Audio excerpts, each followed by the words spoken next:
우리 하나님 말씀 시편 107편 10절로 22절 말씀입니다. 구약성경 883면입니다. 시편 107편 10절로 22절 말씀. 자, 우리 한 절씩 교독하겠습니다. 사람이 흑암과 사망의 그늘에 앉으며 공고와 쇠사슬에 매임은 하나님의 말씀을 거역하며 지존자의 뜻을 열심히하니라. 그러므로 그가 고통을 주어 그들의 마음을 겸손하게 하셨으니 그들이 엎드려져도 돕는 자가 없었도다. 이에 그들이 하나님 중에 여호와께 부르짖으매 그들의 고통에서 구원하시되 흑암과 사망의 그늘에서 인도하여 내시고 그들의 얽어맨 줄을 끊으셨도다.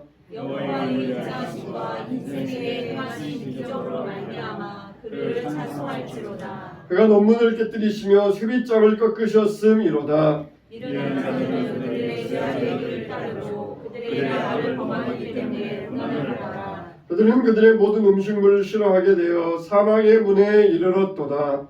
이에 그들이 그들의 고통 때문에 여호와께 부르짖으매 그가 그들의 고통에서 그들을 구원하시되 그가 그의 말씀을 보내어 그들을 고치시고 위험한 지경에서 건지시는도다. 여호와의 인자하심과 인생에게 행하신 기적으로 말미암아 그를 찬송할지로다. 다 같이 감사를 드리며 노래하여 그가 행하신 일을 선포할지로다. 아멘.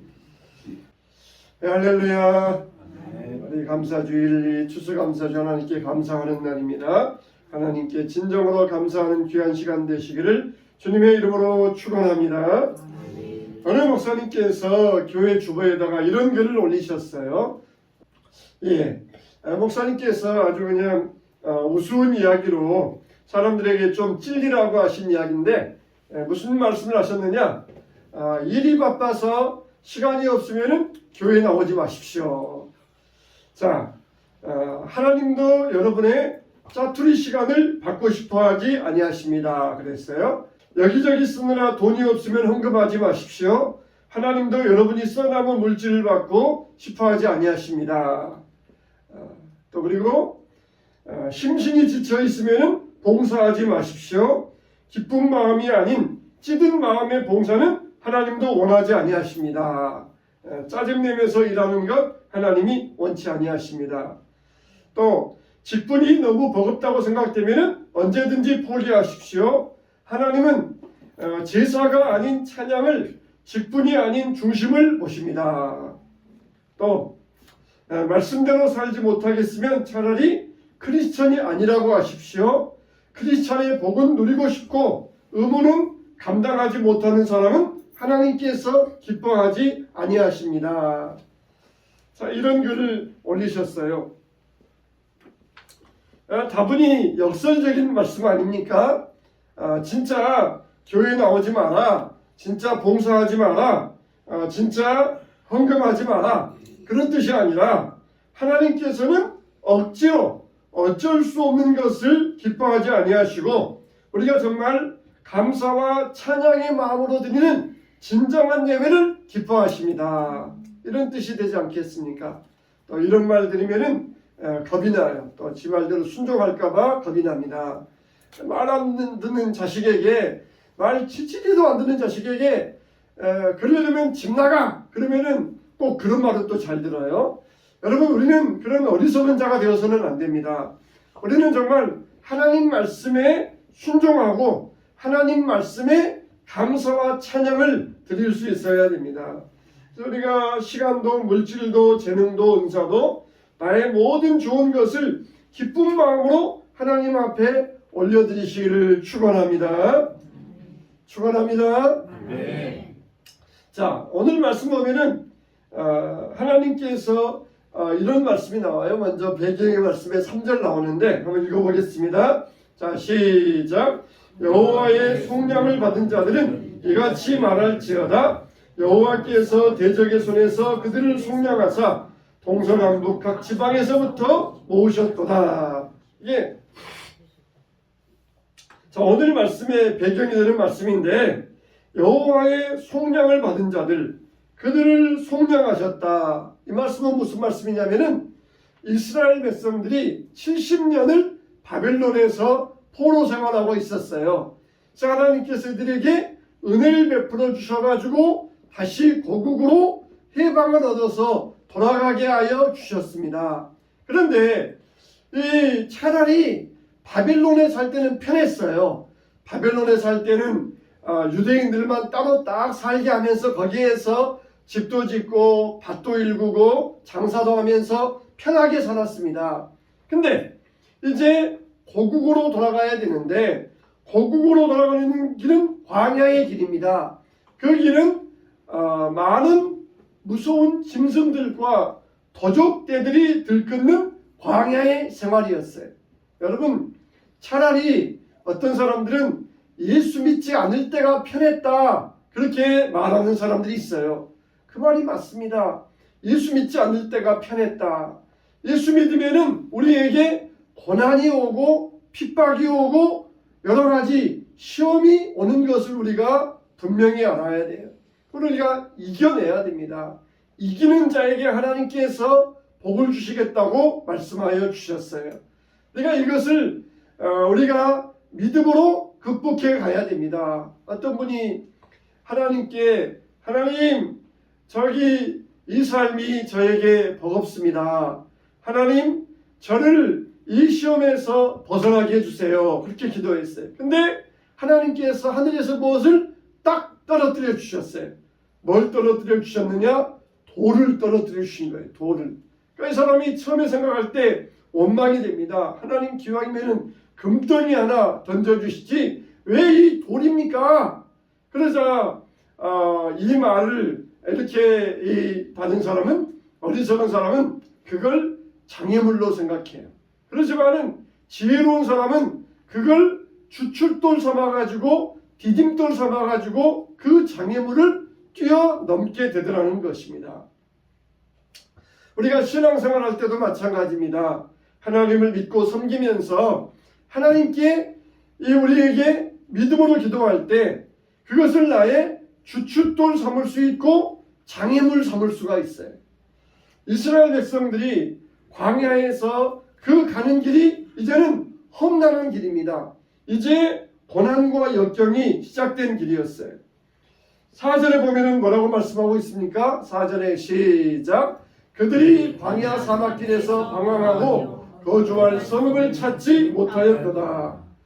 차라리 바벨론에 있을 때는 편했는데 이제 광야에 나오니까 방황하며 거주할 성읍을 찾지 못했던 것입니다. 그 길이 굉장히 먼 길이에요.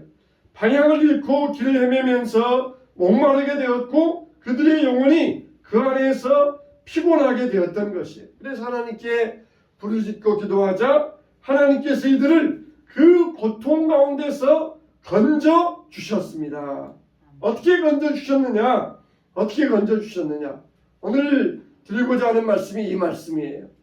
우리가 인생 광야를 걸어갈 때 환난을 만나고 방황하며 힘들고 어려울 때 이들이 이 광야에서 어떻게 인도함 받고 어떻게 건져내심을 받았는가? 우리가 이 말씀을 같이 한번 묵상해 보심으로 하나님께서 우리들을 올바른 길로 인도해 주시기를 주님의 이름으로 축원합니다. 오늘 읽었던 말씀, 자 19절로 20절 말씀 다시 한번 읽어볼까요? 자 고개 드시고 자 배에 힘 주시고 우리 같이 한번 큰 목소리를 읽어보겠습니다. 자 시작. 이에 그들이 그들의 고통 때문에 여호와께 부르짖음에 그가 그들의 고통에서 그들을 구원하시되 그가 그의 말씀을 보내어 그들을 고치시고 위험한 지경에서 건지시는도다. 아멘. 첫째로 이들을 고치시고 건지셨는데 어떻게 하셨느냐? 말씀을 보내어 주셨다는 것입니다. 저희들을 위험한 지경에서 말씀을 보내서 저희를 고치시고 건져내시는도다. 그러니까 다시 말하면 우리가 환난 중에 기도할 때 하나님께 기도하면은 우리에게 말씀을 보내주셔서 건져주시고 고쳐주시고 문제를 해결해 주시겠다는 약속의 말씀입니다. 할렐루야. 오늘날은 계시의 시대가 아니에요. 어떤 사람이 기도했더니 아무개야 아무개야 어떻게 해라 저렇게 해라 그런 음성을 들려주셨다는 것이, 물론 그 음성 가운데 다 틀렸다는 것은 아니에요. 그러나 그것은 다 90%는 가짜예요. 여러분, 우리가 절대로 거기에 현혹당하면 안 됩니다. 하나님은 오늘날 이미 우리에게 주신 성경 말씀, 계시의 말씀을 통하여 역사하시는 하나님이신 줄로 믿으시기 바랍니다. 할렐루야. 이미 하나님은 모든 말씀을 다 성경에 주셨어요. 다른 말씀 덧붙이실 것이 아무것도 없습니다. 하나님의 말씀을 보내서 문제를 해결하여 주셨다는 것입니다. 노아가 방주를 만들었습니다. 그 당시는 죄악이 가득 찬 시대였었어요. 하나님께서 노아에게 방주를 만들어라. 그래서 노아가 하나님의 말씀대로 방주를 만들어서 그의 가족이 구원을 얻게 되었던 것입니다. 하나님께서 노아에게 말씀하여 주셔서 방주를 만들게 하셨고 구원을 얻게 하여 주셨어요. 창세기 12장에 보면은 하나님께서 아브라함에게 너의 본토 친척 아비집을 떠나 내가 내게 지시할 땅으로 가라. 그래서 아브라함이 하나님의 말씀을 따라서 순종했더니 믿음의 조상이 되었고 그의 후손이 하늘의 별처럼 땅의 모래어래같이 번성하게 되었던 것입니다. 여러분, 우리가 추수감사절 되면은 미국의 청교도들을 같이 묵상하게 됩니다. 미국의 청교도들이, 우리가 미국 그러면은 북미와 남미로 나누어지잖아요. 북미 대륙과 남미 대륙으로 나누어져요. 이 북미 대륙은 미국과 캐나다, 이 남미 대륙은 브라질, 멕시코, 또 아르헨티나 이런 지역인데, 영국에서 청교도들이 출발할 때 두 부류가 있었어요. 바로 이 북미로 가는 한 부류와 남미로 가는 두 부류가 있었습니다. 북미, 지금의 미국으로 가는 청교도들은 오직 믿음, 다른 거 내가 보지 않겠다, 오직 자유롭게 예배만 드릴 수 있다 그러면은 나는 어디든지 상관없다, 이런 사람들이 바로 북미로 가는 청교도들이었어요. 그런데 남미로 가는 청교도들은 어떤 사람이 있냐면은, 기왕이면은 남미로 가면은 엘도라도, 거기에 금이 많다니까 하나님도 자유롭게 섬기고 그리고 금도 캐고 물질적으로도 대박을 얻자, 그런 사람들이 바로 남미로 가는 사람들이었어요. 그런데 결과는 어떻게 되었습니까? 결국 오늘날처럼 남미는 완전히 거지의 나라, 깡패의 나라, 마약의 나라가 되고 말았어요. 근데 오직 신앙만을 가지고 나아갔던, 북미로 나아갔던 사람들은 하나님도 찾고 자유도 얻었고 물질의 번성함도 얻을 수 있게 되었던 것입니다. 하나님은 오직 한 가지 마음만을 좋아하셔요. 저와 여러분들이 오직 하나님만을 구하며 나아갈 때 하나님께서는 우리에게 믿음의 자유도 주시고 그리고 인생의 번성도 허락하여 주시기를 주님의 이름으로 축원합니다. 우리는 오직 아브라함처럼 갈 바를 알지 못하고 나아갔지만 하나님 말씀에 의지하며 나아갔을 때에 믿음의 조상도 되었고 후손의 번성함의 축복도 누릴 수 있었던 것입니다. 출애굽기 14장 보면은 이스라엘 백성들이 애굽에 나왔어요. 그때 그들이 당한 난관이 홍해 바다였습니다. 홍해를 건너야 되는데 배는 한 척도 없어요.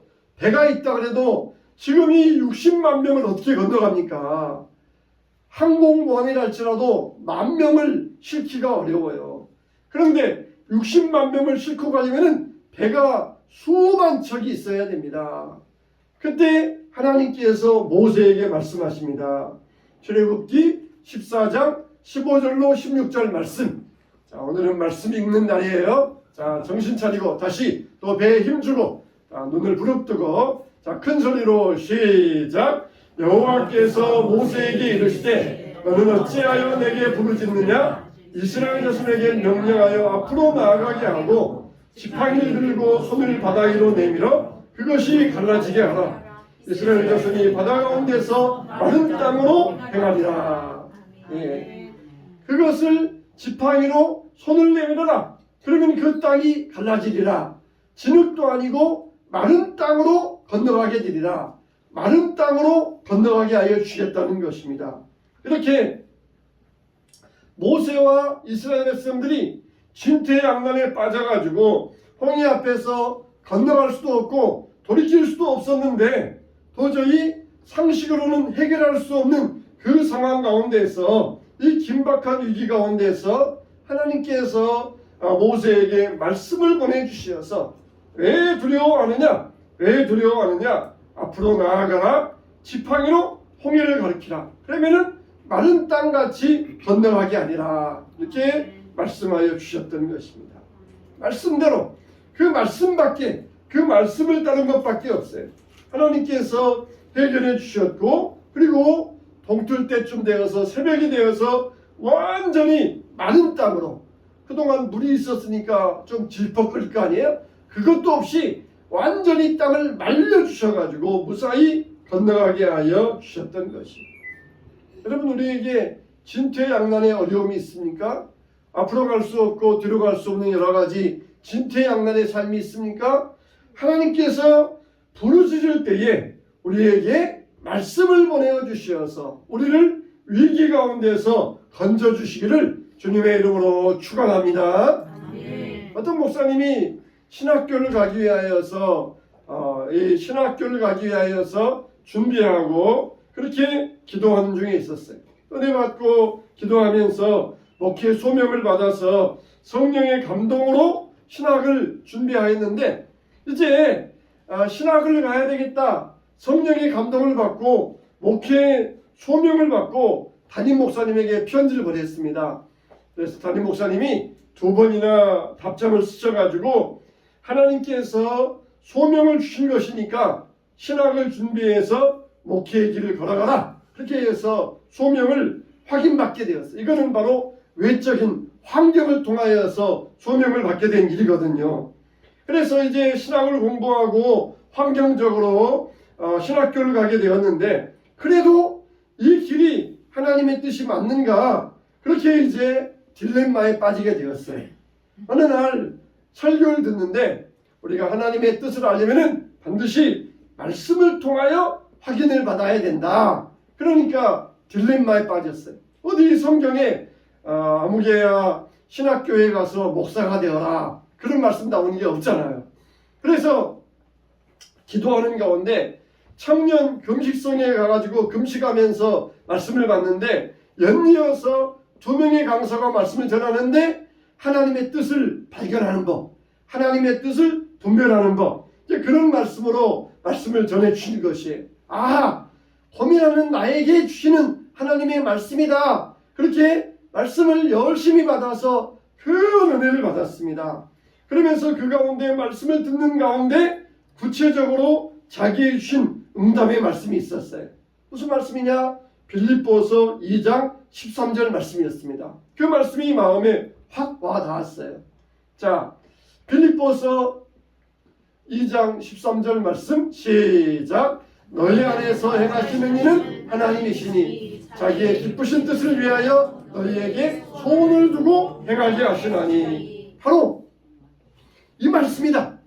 지금 내가 고민하고 신학을 가야 되나 말아야 되나 환경적으로는 소명을 받아서 가야 될 것 같은데 하나님 말씀에 확신이 없었는데 바로 이 말씀이다. 이 말씀이 나에게 주신 말씀이다. 하나님께서 우리에게 행하실 때는 내 마음에 소원을 두고 행한다. 내 마음에 지금 신학을 가고자 하는 목사가 되고자 하는 마음에 불이 있다. 이 소원은 내가 막 은혜 받아가지고 기쁠 때에도 이 소원은 내 마음에 있었고 조금 은혜가 가라앉아가지고 마음이 차분할 때에도 이 마음의 소원은 내 마음에서 사라지지 아니하였다. 바로 하나님은 나에게 이 소원을 주셔서 하나님의 기쁘신 뜻대로 나를 인도하신다. 이 말씀에 확신을 받고 신학교에 가셔서 목사가 되셨다는 것이에요. 여러분 정말 하나님은 우리에게 여러 가지 힘든 환경 가운데서 뭘 보내주신다? 말씀을 보내주신다는 것입니다. 말씀을 보내주신다.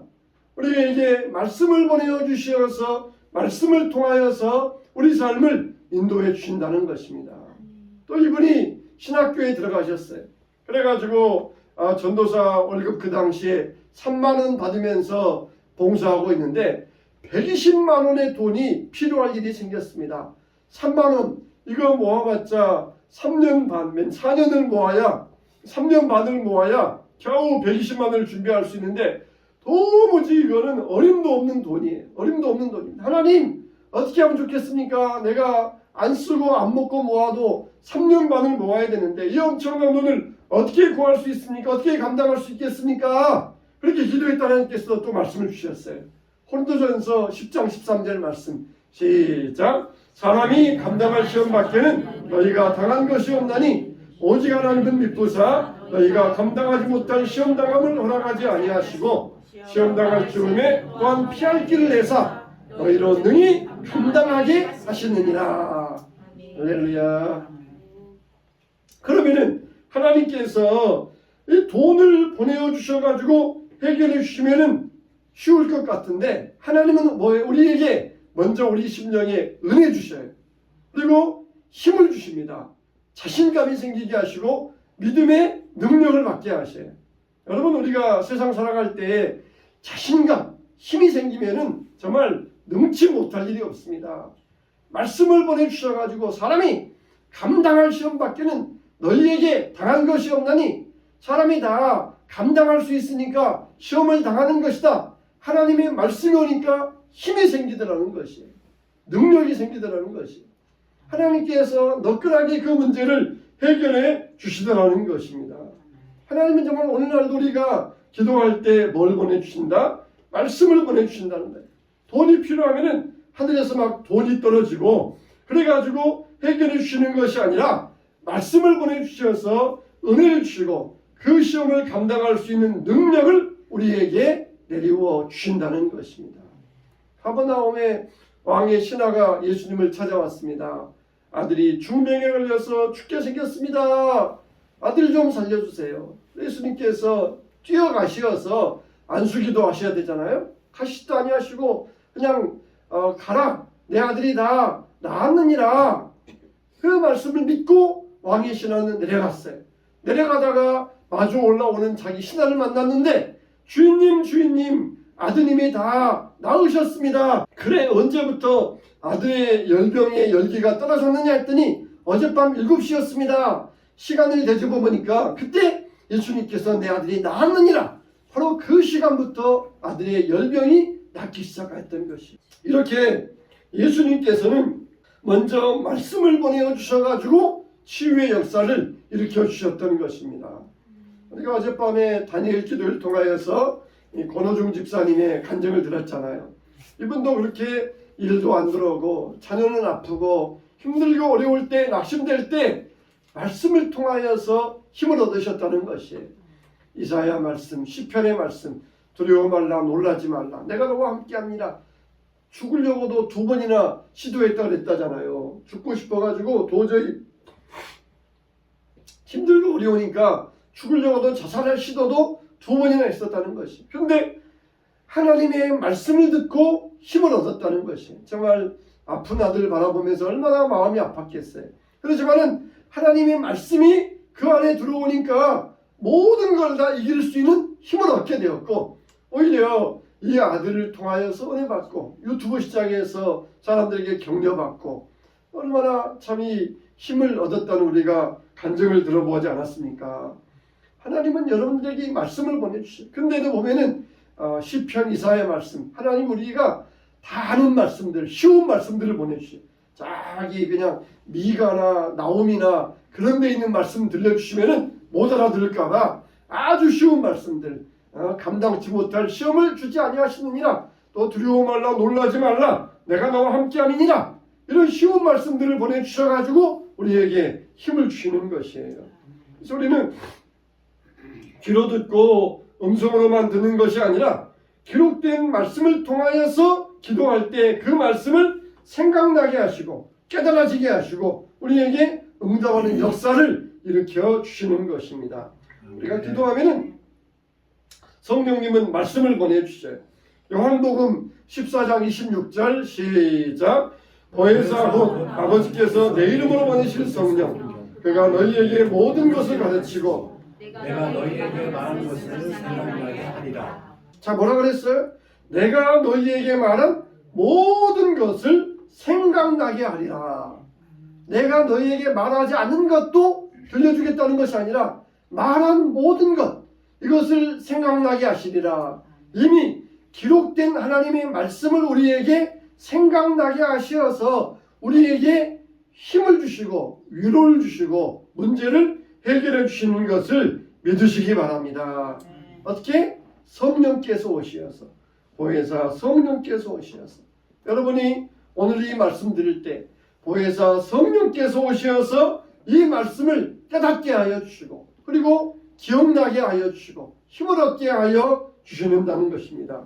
우리는 새벽에 일어나서 먼저 묵상하는 기도의 습관을 가져야 해요. 그러니까 새벽 예배는 아주 인생에 있어서 최고의 좋은 습관입니다. 그래서 아침에 일어나서 하나님의 말씀을 묵상할 때 그 말씀이 우리에게 삶에 힘이 되고 적용이 되는 것이에요. 두 번째로 우리는 말씀으로 힘과 위로를 주신다는 것입니다. 하나님이 말씀을 보내시어서 고치기도 하시고 그리고 우리를 위로하여 주시고 힘도 주신다는 것이에요. 하루 중 몹시 피곤해서 시편들을 읽었는데 시편 18편 1절 말씀, 나의 힘이 되신 여호와여 내가 주를 사랑하나이다. 그런 말씀을 읽은 거예요. 나의 힘이 되신 여호와여 내가 주를 사랑하나이다. 하나님이 나의 힘이 되어 주신다는 말씀. 여러분, 돈 많은 사람이 여러분에게 오셔가지고 내가 너의 힘이 되어 줄게. 그러면은 얼마나 좋겠어요. 대통령이 와가지고 내가 너의 힘이 되어 준다. 그러면은 얼마나 좋겠어요. 혼세 있는 사람이 와서 내가 너의 힘이 되어 준다. 그러면은 얼마나 좋겠습니까? 힘나지 않겠습니까? 근데 이렇게 돈 많은 사람, 권세자가 와서 내가 너의 힘이 되어 준다 해도 힘이 날 터인데 하나님이 나의 힘이 되어 주신다는 것입니다. 하나님이 나의 힘이 되어 주신다는 것입니다. 만일 여러분 가운데 하나님이 나의 힘이 되어 주신다고 그러면서 이 말씀이 전혀 힘이 되지 않는다. 그러면 여러분들은 회개하셔야 돼요. 회개하셔야 됩니다. 저도 이 말씀 듣고 회개했습니다. 하나님이 나의 힘이 되어 주시는데 하나님을 나의 힘으로 삼지 못했던 것 용서해 주시옵소서. 회개해야 돼요. 돈 많은 사람이 와서 힘 되어 준다 그래도 힘이 될 터인데 만왕의 왕이신 하나님이 내가 너의 힘이다. 근데 힘이 안 된다? 이거는 신앙이 잘못되어 있는 것이, 신앙이 믿음이 없는 것이에요. 하나님이 나의 능력이시다. 그럴 때 힘이 나는 게 신앙인들의 당연한 도리이며 당연한 이치가 되어야 됩니다. 하나님 나의 힘이십니다. 하나님 나의 능력이십니다. 신앙생활이라는 것은 믿음 생활이고 믿음 생활이라고 하는 것은 곧 말씀 생활입니다. 말씀을 통하여 고쳐주시고 말씀을 통하여 위로하여 주시고 말씀을 통하여 힘이 되어 주신다는 것이에요. 근데 왜 우리가 힘이 못 됩니까? 자, 이사야 40장 31절 시작. 오직 여호와를 앙망하는 자는 새 힘을 얻으리니 독수리가 날개치며 올라감 같을 것이요 다른 박질하여도 곤비하지 아니하겠고 걸어가도 피곤하지 아니하리로다. 누가 힘을 얻는다고요? 여호와를 앙망하는 자가. 앙망한다. 여호와를 앙모하며 소망하며 바라본다. 이런 사람이 힘을 얻는다는 것이. 근데 힘을 얻지 못했다는 것은 무슨 이야기입니까? 여호와를 앙망하지 않고 있었다는 것이에요. 회개해야 돼요. 그러니까 힘을 얻지 못했다, 하나님을 앙망하지 못했다, 회개해야 됩니다. 엘리야가 갈멜산에서 바알과 아세라 선지자와 싸워서 그들을 물리치고 이겼습니다. 하늘에서 불이 내려왔습니다. 얼마나 기쁘고 좋았겠어요. 근데 이세벨이 엘리야를 죽이겠다는 것이에요. 엘리야가 갑자기 겁이 나가지고 광야로 도망갔어요. 거기서 낙심해가지고 광야 동굴에 누워있는데 막 지진이 일어납니다. 근데도 그 가운데 하나님은 안 계셨어요. 큰 바람이 지나갑니다. 근데도 하나님은 그 가운데 있지 않으셨어요. 그 다음에 세미한 음성이 들려오는데 그 가운데 하나님이 계셨어요. 이게 우리에게 얼마나 시사하는 바가 큽니까? 오늘날 세상은 광풍처럼 경제의 광풍, 정치의 광풍처럼 우리에게 밀려옵니다. 그러나 그 가운데 하나님은 계시잖아요. 그의 세미한 음성이 들려와요. 하나님의 기록된 말씀을 통하여, 목사님의 설교의 말씀을 통하여 세미한 음성이 들려오는데 그 가운데 하나님이 계시더라는 것입니다. 엘리야가 그 말씀 듣고 용기 백배하여서 나아가서 왕을 세우고 선지자를 세우고 나라를 새롭게 하면서 다시 하나님의 사람으로서 힘있게 달려갈 수 있었던 것입니다. 우리가 오직 여호와를 앙망한다 말은 잘하지만 사람을 바라보고 사람 때문에 실망하고 환경 바라보면서 얼마나 낙심할 때가 많이 있습니까? 하나님, 제가 사람 바라보았습니다. 하나님, 제가 환경 바라보았습니다. 지금이라도 여호와를 앙망합니다. 주여 힘을 주시옵소서. 힘을 주시옵소서. 우리가 말씀이 힘이 되어서 독수리 치며 날개치며 올라갔듯 힘을 공급받게 되시길 바랍니다. 우리는 매일 예배드리면서 말씀을 받아요.